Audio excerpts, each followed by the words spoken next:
حضرت آدم علیہ السلام اور حوا علیہ السلام کا جنت سے نکلنا اور دنیا میں آنا۔ اللہ تعالیٰ نے فرمایا تم اترو، ایک دوسرے کے دشمن ہوئے اور تم کو زمین میں ٹھہرنا ہے اور کام چلانا ہے ایک وقت تک،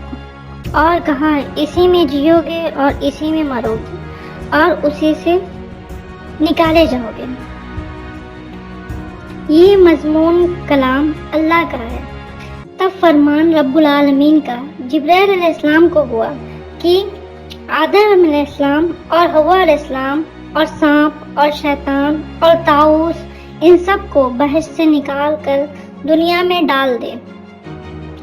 یہ آدم علیہ السلام کے پاس گئے اور ان سے بیان کیا۔ وہ اس بات کو سنتے ہی گھبرا گئے اور بہشت کے جدائی سے زار زار رونے لگے۔ آخر ایک ٹکڑا لکڑی کا مسواک کیا اور اسے مسواک کے واسطے وہاں سے لیا، اور وہ لکڑی پشت در پشت ان کی خاندان میں چلی آئی، یہاں تک کہ موسیٰ علیہ السلام کے ہاتھ کا عصا بنی۔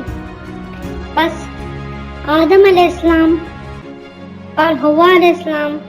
مور اور سانپ اور شیطان مردود، ان پانچوں کو بہشت سے نکال کر اول آدم علیہ السلام کو سراندیپ میں، جو کہ ہندوستان کا ایک جزیرہ ہے، ڈالا گیا، اور حوا علیہ السلام کو خراسان میں، اور طاؤس کو سیتان میں، اور سانپ کو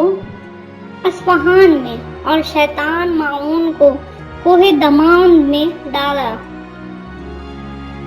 اس وقت سانپ کے 4 ہاتھ پاؤں اونٹ کی طرح تھے۔ اس واقعہ کے ہونے کے سبب اللہ تعالیٰ نے اس سے لے لیے تاکہ وہ پیٹ کے بل چلے اور خاک چھانے اور کھائے۔ اور آدم علیہ السلام کو جب سراندیپ میں ڈالا تو وہ اپنے گناہ کی وجہ سے 40 برس تک روتے رہے، اور دوسری روایت یہ ہے کہ 300 برس تک روتے رہے، اس طرح کہ ان کے آنسو سے نہر جاری ہو گئی، اور کنارے پر نہروں کے درخت خرما اور لونگ اور جائے پھل پیدا ہوئے، اور حوا علیہ السلام کے آنسو سے مہندی اور سرما اور وسما پیدا ہوا، اور جو قطرہ ان کے آنسو کے دریا میں گرے ان سے مروارید پیدا ہوئے، تاکہ ان کی